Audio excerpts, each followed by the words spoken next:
والصلاة والسلام على أشرف الأنبياء والمرسلين أما بعد فقد قال الله عز وجل في شارع حبيبه صلى الله عليه وسلم مخبرا وآخرا إن الله وملائكته يصلون على النبي يا أيها الذين آمنوا صلوا عليه وسلموا تسليما اللهم صل على سيدنا مولانا محمد وعلى آل سيدنا مولانا محمد وبارك وسلم وصل عليه الصلاة والسلام عليك يا سيدي يا رسول الله الصلاة والسلام عليك يا سيدي يا حبيب الله الصلاة والسلام عليك يا سيدي يا رحمة للعالمين وعلى آلك وأصحابك وسلم عليك يا شفيع المذنبين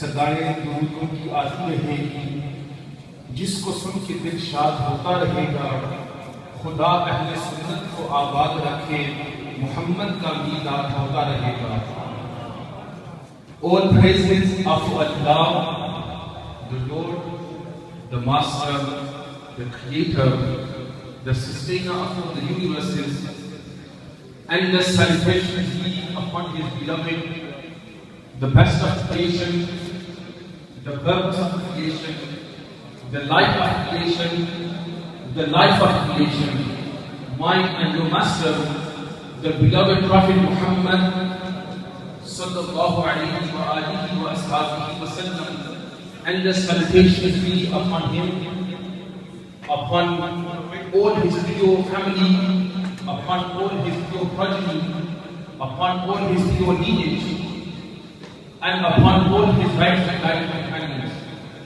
Allah subhanahu wa ta'ala has blessed us today that we are present in this 45th annual Mawlidul Nabi sallallahu alayhi wa sallam gathering to commemorate the blessed birth of the best of creation, the blessed birth of that personality like whose birth there is no example in history. The blessed birth of the Messenger of Allah sallallahu alayhi wa sallam. This gathering is presided and supervised by the Grand Sheikh of the Naqshbandi Silsila, Khwaja Khwajagan, Sufi Basawab, Hazrat Qibla Pir Sufi Riyazat Aslami Sahib, Damat Barakatum Al-Aliyah. May Allah subhanahu wa ta'ala keep the shadow upon all of the Ahlul Sunnah until the day of judgment. And the special guest for today's program, Shamshir Ala Hazrat, Munazir Islam, Hazrat Qibla Pir Sayyid Muzaffar Hussain Shah Sahib, Damat Barakatum Al-Aliyah, who has welcomed with himself to the United Kingdom once again from Karachi, Pakistan, all the Mashayikh and all the Khulafa who are present on stage. May Allah subhanahu wa ta'ala bless them, and with that blessings bless all of us who are present here today. We have come today, as mentioned and as we have heard before, to seek blessings by remembering the birth of Rasulullah sallallahu alayhi wa sallam. And the ma'mul of Ahlul Sunnah wal Jamaat is that in this month of Rabiul Awwal, as this month approaches, the ushaq, the lovers of Rasulullah sallallahu alayhi wa sallam, leave their jobs, leave everything behind, and come together and gather to show and portray their love which is instilled in their heart throughout the other 11 months of the calendar. And in this month, they come out onto the road, into gatherings, to expose and show the world that how much love is in their hearts to Rasulullah sallallahu alayhi wa sallam.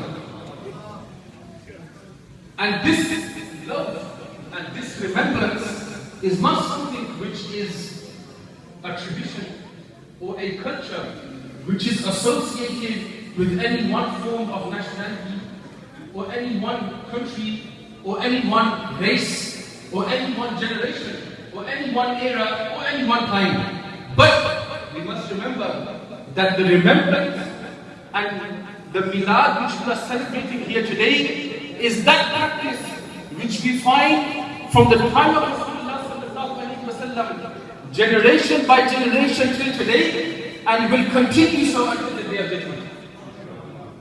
How do we see this?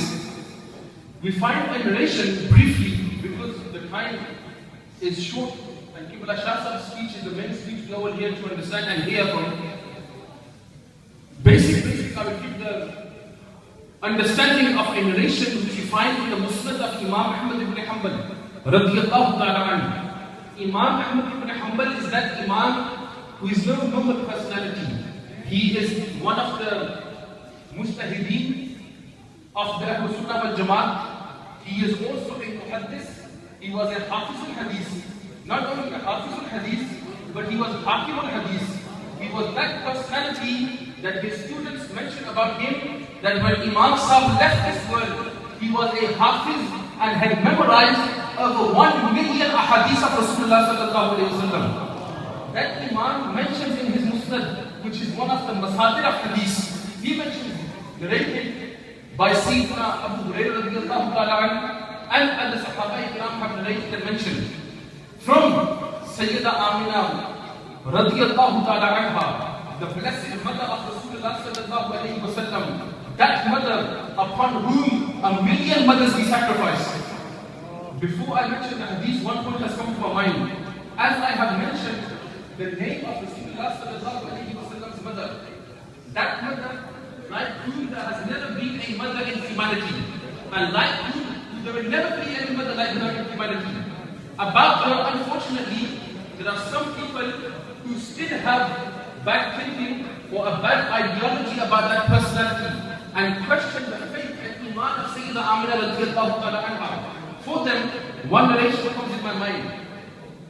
Imam Hakim Nishapuri, whose blessed Quds Sharif is on the last day of Safar al-Muzaffar or on the first of Rabiul Awwal.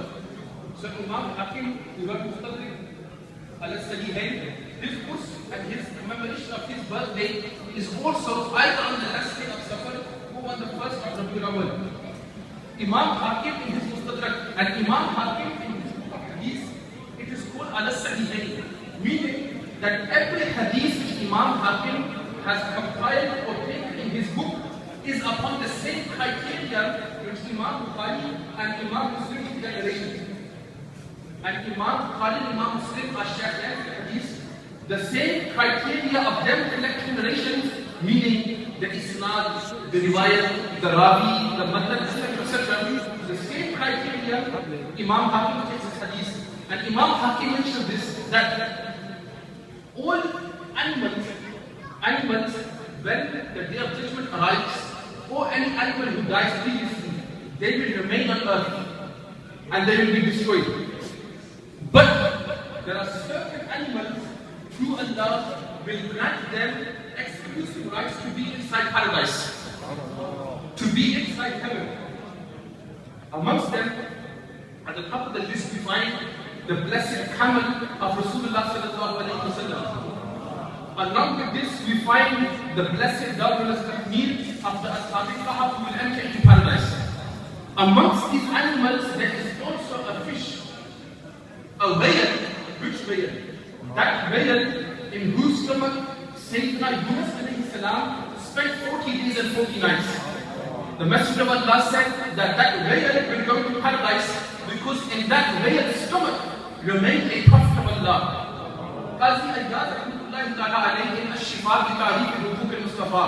Upon the shara of this, Imam al-Khafaji in Nasim Riyadh, they mention a point, which is a very beautiful point for today. They mention that if a fish in whose stomach Sayyidina Yunus alayhi salam spent 40 days, that fish will go to paradise, then we must say that that mother in whose stomach Rasulullah spent 9 months, she will be the queen of paradise.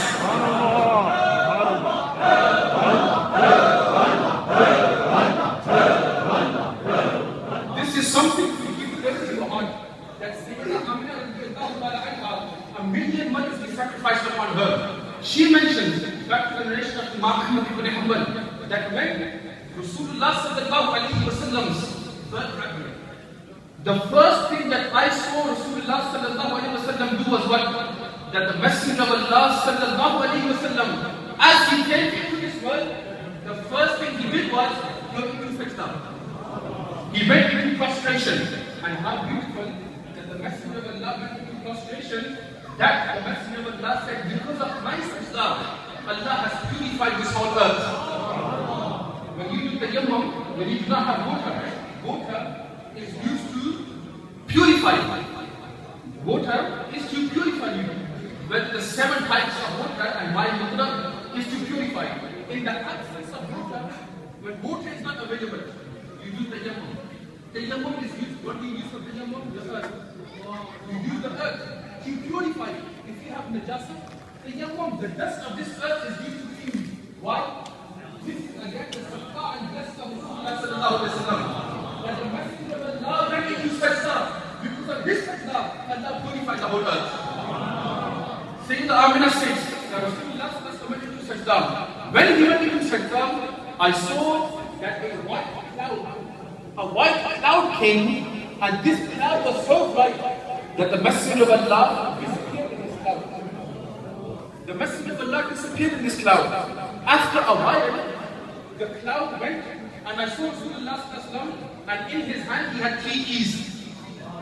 In his hand he had 3 keys, and a voice came and said, these 3 keys, one is the key to victory. One is the key to victory. One is the key to prophecy.